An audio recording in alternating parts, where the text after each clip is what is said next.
All right. The first trading day of August is in the books, and it definitely lacked excitement. We had SPY down 0.29%, but still above all the moving averages and still above support and still in this bull trend, so it is looking likely that we're going to continue pushing higher towards 460. And the only thing that is going to change that is price action starting to break down through some of this downside support, and the two support levels to pay attention to are 455 and 452. Remember, this is a bull trend until it's not, so it's going to remain a bull trend unless price action can break through some of this critical support and we can start to see some of this trending getting weaker, and then we can start to put in a top, and then we could try to roll over and die. But we are not going to guess the top. We are going to let price action prove it by breaking through critical support. So just a quick reminder, if we're getting bearish, we need to see a downside break of support. We're eventually going to get a lower high bounce, and then we're going to break down through that support, and we're going to confirm a downtrend. And then from there, we will continue to track lower prices. But right now, we are still in the bull trend and we still have outstanding upside targets. So just continue to stay with the direction of the trend and manage your risk right there at 455 and 450.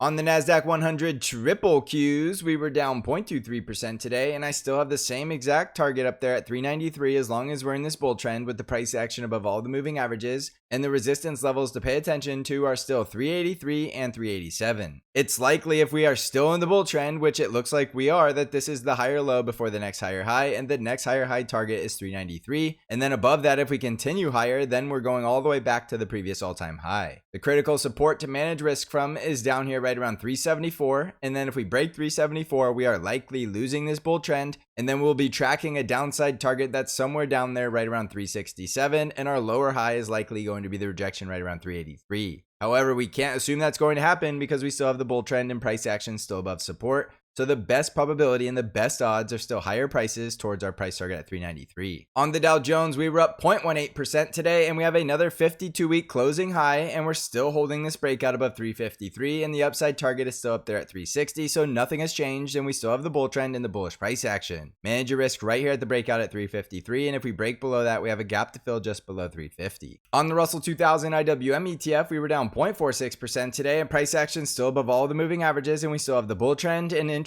it looked like we were trying to sell off, but the bulls bought up the dip and we still have the price action closing above all the moving averages. So look for that resistance at 198, and the next upside target will be 201. On the ARKK ETF, we were down 1.98% today, and we filled the gap down there right around 49, and price action still above all the moving averages, so we still have the bull trend, and for all we know, we have our higher low down here right around 47, but we need the higher high now, which is going to be that break above 50.7, and then above that, we have the next target at 52.3. The VIX was up 2.35% today, still closing below that 20 daily moving average and still below 15. So we're not expecting a spike in volatility unless the VIX spikes out above 15 and then instantly get more cautious because something could be happening that's spiking fear in the market. On Bitcoin, we're currently flat, trading right around 29,000, and intraday we were pushing outside that lower Bollinger Band right near that support level of 28,000, and right now we are getting high volume buying as we push back up towards that resistance at 29,000. Now to get more bullish, we need to break above 31,000, so we're not getting bullish quite yet, but this is still looking like a bull flag in form of consolidation as the buyers are getting ready to push for the next leg higher. On Tesla stock, we were down 2.38% today, and Tesla is still below these moving averages and likely heading down towards the rising 50 EMA, so look for support right around 255 and 249. Now keep in mind, my suggestion on Tesla is not to get bullish until we start closing above 274, and then you can make the trade towards the gap fill above 289.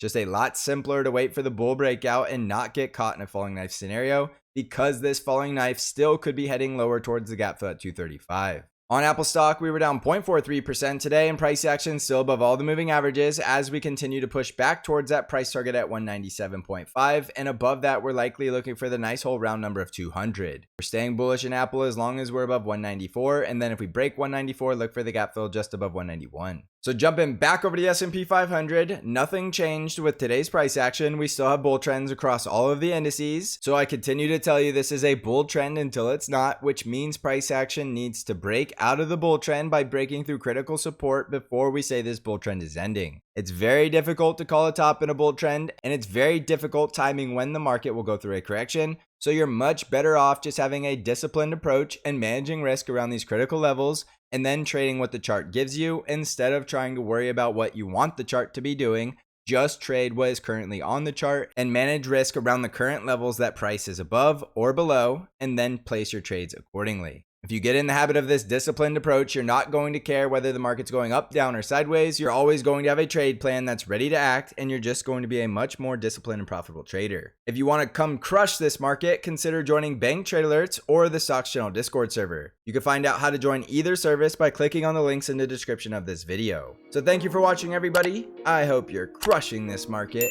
And as always, I will see you in the next episode.